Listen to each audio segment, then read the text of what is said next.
Oi, pessoal, tudo bom?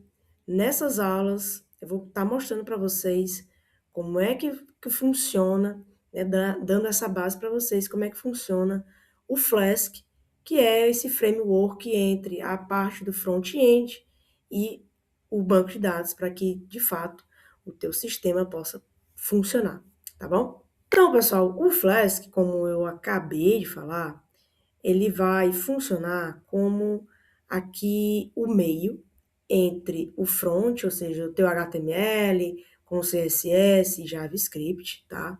A parte ali do site, a parte visível de interação, né, com o usuário ali de um aplicativo. E por si só, o HTML, ele não consegue, né, passar as informações diretamente aqui para um banco de dados, para um SGBD.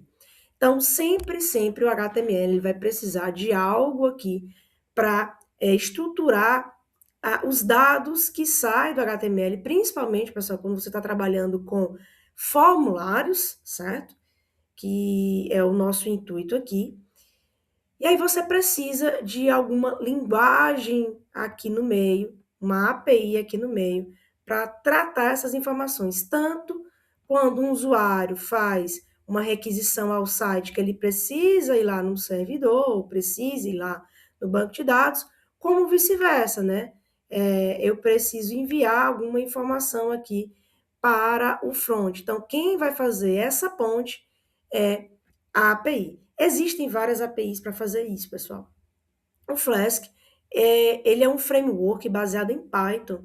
Então, muita coisa atualmente, né, muita coisa hoje é utilizada das tecnologias, das ferramentas, você utiliza com o Python, principalmente quando você tem integração com o IA, tá? Mas, enfim, então o Flask, ele vai ser esse meio de campo, digamos assim, e ele, pessoal, muita coisa ele traz facilidade. Na verdade, quando você fala de framework, é sempre essa facilidade para quem está programando, para quem está desenvolvendo. Então, muita coisa abstraída, em vez de você fazer manualmente ali na mão, o framework ele vai te ajudar, vai acelerar o teu processo de desenvolvimento, porque você não precisa fazer tudo manualmente, ele já faz uma boa parte do trabalho para você. E o Flask ele faz isso. Né? Em vez da gente estar trabalhando literalmente com os códigos do SQL, que são, né, os códigos para que a gente possa ter acesso, para a gente possa fazer as manipulações lá no banco de dados, como a gente viu nas nossas aulas, o Flask, quando a gente for fazer aqui toda a configuração, toda a modelagem dele, então ele já, junto com uma biblioteca que é chamada de SQL Alchemy, ele já consegue fazer essas implementações, ele já consegue identificar que a gente vai trabalhar com um banco de dados e que ele vai poder fazer todas as requisições, né, todas as manipulações SQL, como o insert, como o update, como o delete, como o select, né, esses quatro que a gente chama de CRUD, tá? Que é o criar, o read, update e o delete, é o que eu acabei de falar, ok? Então, esse é o processo básico do projeto de vocês, implementando aqui o que nós vimos lá de banco de dados utilizando o Neon, o front-end que vocês já viram, e aí eu vou dar essa abordagem para vocês do Flask, ok? No material que eu vou enviar para vocês, pessoal, tá toda a explicação conceitual do que é do que de fato é o Flask, tá? Vocês podem estar acompanhando, lendo. Eu coloco também um passo a passo de como você instala o Flask na tua máquina local, né, no teu computador, no teu notebook, para que você possa estar trabalhando com ele localmente. Só que nessas aulas, galera, eu vou mostrar para vocês utilizando do próprio GitHub. Então, nas videoaulas passadas, o que aconteceu? Aconteceu que nós já fizemos bastante coisa, bastante configuração das tecnologias que nós vamos utilizar. Nós trabalhamos com o GitHub para colocar todos os arquivos, né, como repositório. Nós trabalhamos com o Neon, criamos lá o projeto, criamos as tabelas, fizemos os relacionamentos e utilizamos um render para colocar toda essa implantação, né? Fazer o deploy de toda essa implantação aí do projeto, tá? Então, muita coisa foi feita e dá para a gente continuar a partir de agora. Então, eu vou utilizar o que já está feito, GitHub, Render e o Neon, ok? Então, essa parte aqui eu vou pular e vou a partir daqui, né? Então, deixa eu abrir aqui o meu GitHub. E no GitHub eu quero mostrar para vocês uma coisa. O Flask, para funcionar, ele tem vários arquivos e ele tem uma estrutura básica. Se você olhar aqui para o lado esquerdo do GitHub, eu mostro aqui, né? Está sendo mostrado todos os arquivos que estão na raiz, ou seja, que estão na pasta ou no repositório DevBanco, tá? Então, você tem aqui o app.py, que é um arquivo justamente em Python, né? As extensões em Python é dessa forma.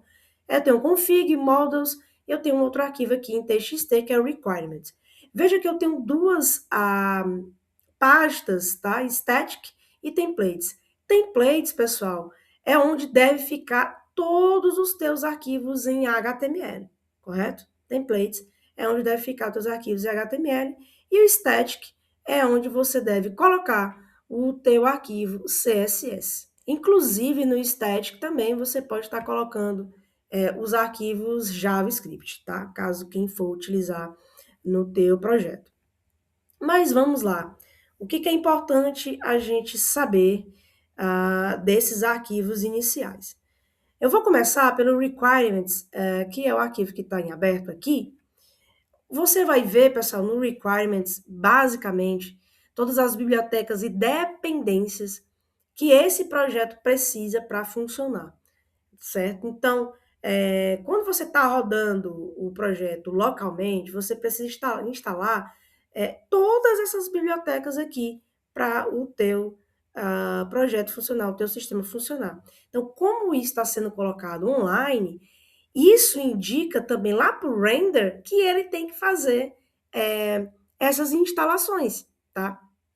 Então, ele faz todas as instalações sabendo que vai precisar dessas dependências aí. Então, requirements.txt é simplesmente dizendo aqui para o servidor, né, onde vai estar o teu sistema, o que de fato vai precisar para que o sistema, a tua aplicação possa funcionar tranquilo, tá bom?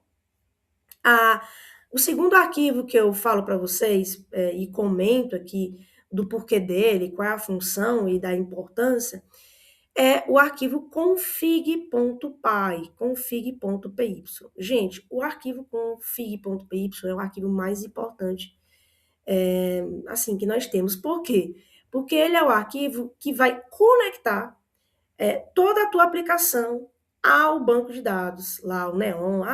Eu vou estar usando o Supabase, eu vou estar usando um outro sistema, né, uma outra plataforma de banco de dados.